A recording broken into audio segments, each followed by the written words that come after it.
So both dating and marriage, as we all know it by now, is on a major decline ever since the pandemic has hit. However, the numbers for both marriages and dating together continue to spiral downward as the years go on. Okay, so as a disclaimer, I just want to make sure you guys are aware this video is not for dating advice. I repeat, I am not asking for dating advice. However, what I do need to stress right now is the seriousness of the dating recession that has been going on since the pandemic. And I'm going to talk more about this in this video right now. So this comes from an article known as The Family Studies. It basically talks about the dating recession and what it's like today and how it's affecting a lot of us in our world today. Whether it's like young adults or teenagers, men and women in their early 20s and also in their 30s.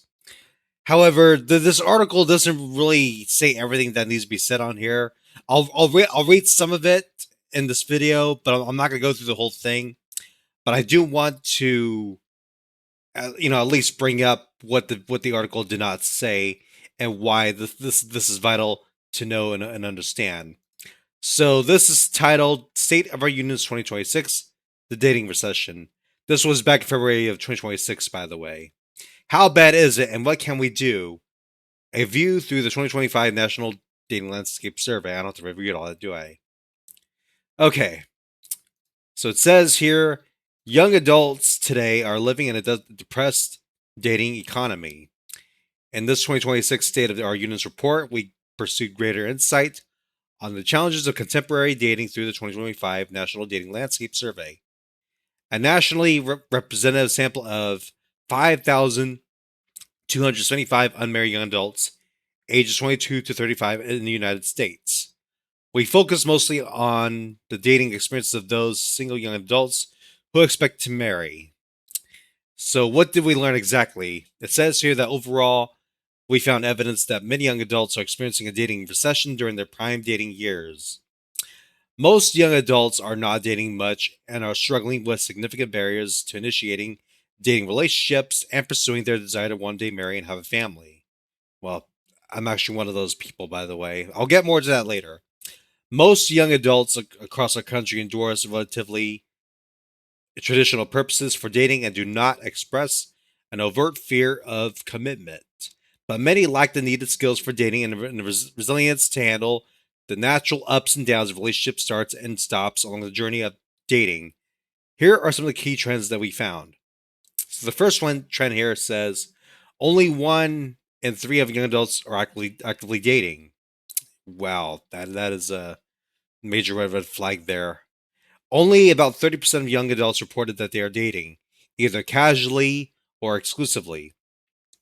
When asked how often they were dating, only 31% of young adults, a quarter of women, 26%, and a little more than a third of men, 36%, reported that they were active daters, dating once a month or more. Nearly 3/4 of women, 74%, and nearly 2/3 of men, 64%, in our survey reported they had not dated or dated only a few times in the last year. These numbers are noteworthy given that about half of the young adults in our national survey expressed interest in starting a relationship. So, in other words, half of the population in USA specifically only showed interest in dating. 50%. That's like half of us living in this damn country. Young adults lack confidence in their dating skills. I'm gonna go more into this on my own in just a moment, but I'm gonna read the rest of this here. We also found that many young adults lack faith in their dating skills and their ability to initiate a promising romantic relationship. In fact, it is safe to say that among the rising generation, dating confidence is low, with only about 1 in 3 young adults expressing much faith in their dating skills. Only 1 in 3 young adult men and 1 in 5 young adult women express confidence in the fundamental skill of being able to approach someone they were romantically interested in. Less than 4 in 10, 37% in other words, said they trust their judgment when it comes to choosing a dating partner. A similar minority of young adults express confidence in their ability to discuss feelings with a dating partner and picking up social cues on dates. Well, this is, I mean, I confirm this is true based on what I've been hearing from a lot of YouTubers on here ever since the pandemic had hit. I'll go more into that later on. Despite a common narrative that young adults are only interested in casual dating or and unattached hookups, we found that young adults, both men and women, younger and older, strongly endorse a dating culture focused on forming serious relationships. 83% of women and 74% of men are in creating emotional connections. These more traditional purposes for dating are aimed at building committed romantic relationships and learning how to facilitate personal growth in these relationships. While dating frequency may be low, young adults seem to yearn for the connection of serious dating and marriage relationships. Money worries, self confidence, and past dating experiences, and big barriers in the modern dating landscape. This is where the major issue comes in. Young adults reported significant financial and social, emotional barriers to dating. The biggest barrier to dating, they expressed, was not having enough money, endorsed by more than half of respondents.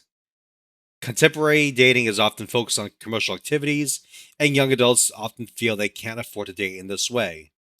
Respondents also frequently reported that personal factors get in their way with dating, which, yeah, I can see that happening quite a lot these days.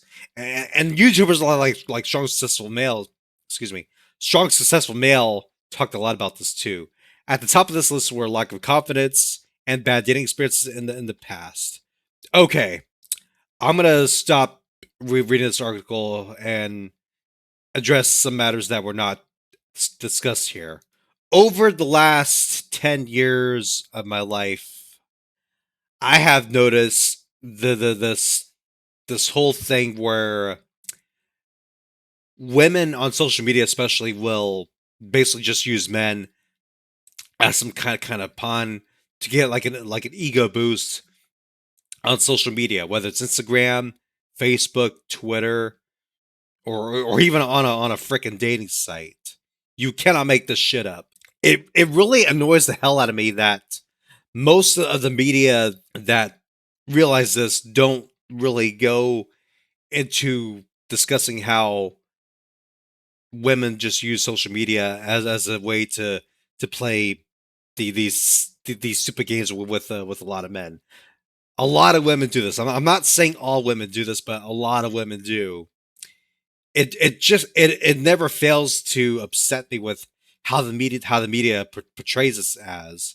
However, to be fair, the current article that I was just reading may have been more based, and they talk about how both men and women at a young age go through this kind of recession here. It's not really good.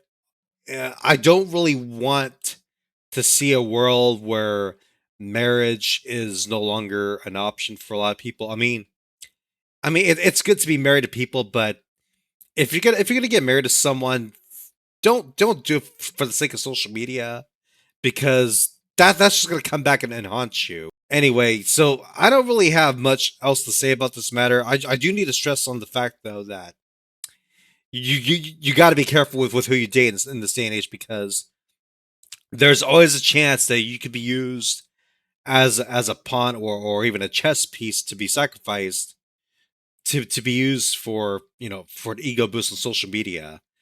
I have watched a lot of videos from a lot of YouTubers. I'm talking about Strong Successful Male, Taylor the Fiend, Better Bachelor. All these YouTubers are going to say the same exact thing. This is not a joke. It's really serious, and I really do hope. Well, I'm not quite sure if it's going to get any better at this point, but the only thing I can say is that once we head into the new year, and the next 4 months from now, the dating recession is going to get even more worse, and so will marriages and divorce. However, with fewer marriages, that also leads to fewer divorces, which is a good thing, because I have heard a lot of ridiculous stories where people get married for the most stupidest reasons, and it usually ends up in a divorce straight away. That's what bothers me the most. I mean, in my case, if I were to get married to someone, I will make damn sure that whoever it is that I'm going to date or even marry will not use me just to be used as a tool for an ego boost on social media, because it's not right. It's not the way that it should be. This is Major League Gaming logging out. Stay safe out there, please, and don't date for stupid reasons. Okay. Thank you for watching.